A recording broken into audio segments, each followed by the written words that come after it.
Welcome to our Krishna's పాకశాల. ఈరోజు సింపుల్గా మిర్చి బజ్జీ ఎట్లా చేసుకుందామో చూద్దాం నా స్టైల్లో. దీనికి కావాల్సినవి మిరపకాయలు, ఇవి ఇత్తులు తీసి పెట్టుకోవాలి కట్ చేసి. తగినంత శనగపిండి, ఇవి పావు కేజీ ఉన్నాయి, ఇది ఒక అర కేజీ ఉంది శనగపిండి.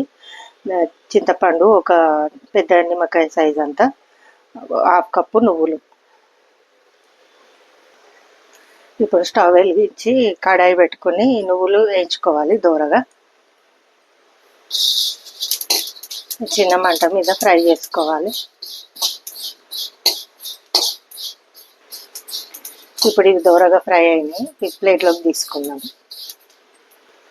ఈ ప్లేట్లోకి తీసుకొని చల్లైన తర్వాత చల్లారిన తర్వాత మిక్సీ చేసుకోవాలి. అంతవరకు ఈ పిండి తడుపు పెట్టుకోవాలి, నానుతుంది.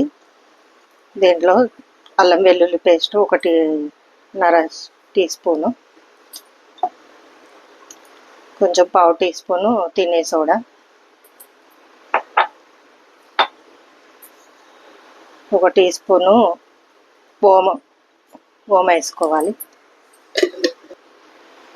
ఉప్పు తగినంత వేసుకోవాలి, ఎందుకంటే ఆ మిర్చిలో స్టఫింగ్కి దాంట్లో కొంచెం ఉప్పు వేస్తాము, అందుకే ఇది చూసి వేసుకోవాలి. ఇప్పుడు ఇది ఉప్పు ఇది కలిసేటట్టు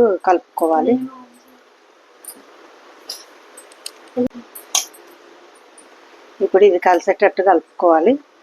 దీంట్లో నీళ్ళు కొద్ది చూసి పోసుకోవాలి, మరీ గట్టి కాకుండా మరీ పలచగా కాకుండా.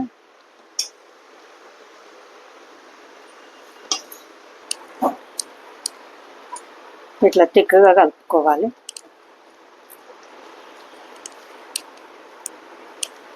ఇది ఇప్పుడు పక్కన పెట్టి ఆ నువ్వులు అది పేస్ట్ చేయాలి.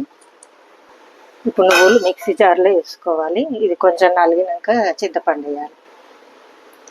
ఇప్పుడు దీంట్లో కొంచెం 1/2 టీ స్పూను ఉప్పు వేయాలి. ఉప్పు వేసి చింతపండు వేసి కొన్ని నీళ్ళు పోసి రుబ్బాలి. ఇప్పుడు ఇది ఇట్లా మెత్తగా పేస్ట్ చేసుకోవాలి. ఇప్పుడు ఈ మిర్చిలో స్టఫ్ చేయాలి, కొద్ది పెడుతూ స్టఫ్ చేయాలి. ఇట్లాగా అన్నీ పెట్టుకోవాలి.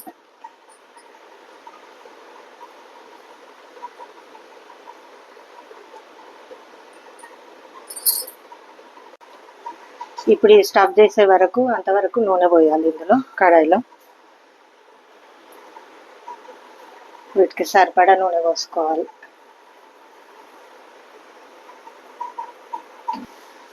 ఇప్పుడు ఈ మిర్చి మొత్తం ఇట్లా స్టఫ్ చేసి పెట్టుకోవాలి అన్నీ.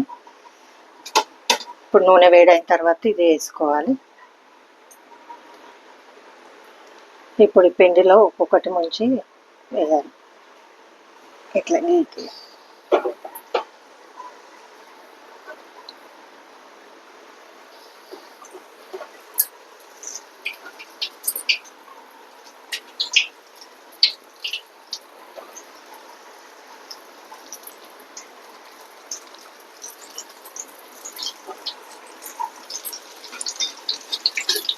ఈ మంట మీడియంలో పెట్టి కాల్చుకోవాలి.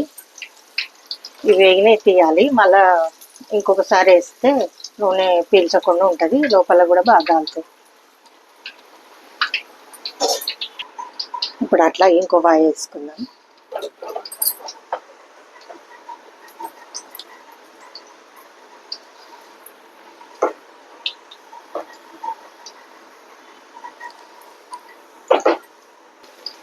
ఇప్పుడు ఇవి వేగిపోయినాయి, కొంచెము ఇవి కూడా తీసేస్తున్నా.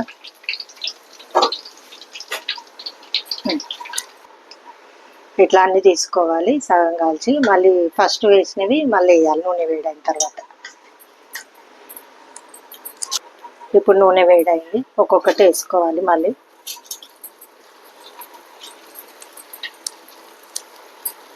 ఇట్లా డబల్ ఫ్రై చేస్తే నూనె పీల్చదు ఎక్కువ, బాగుంటుంది, లోపల కూడా కాలుతాయి బాగా.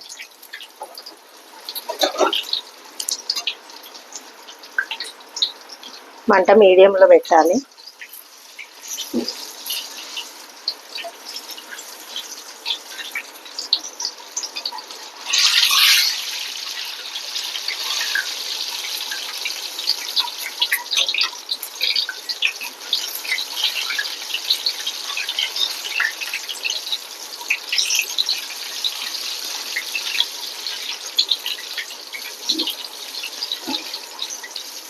ఇట్లా ఎర్రగైన తర్వాత తీసేయాలి.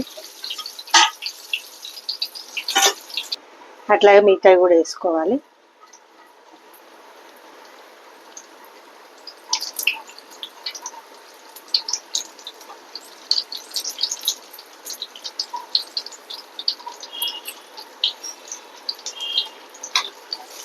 ఇవి ఎర్రగైనాయి.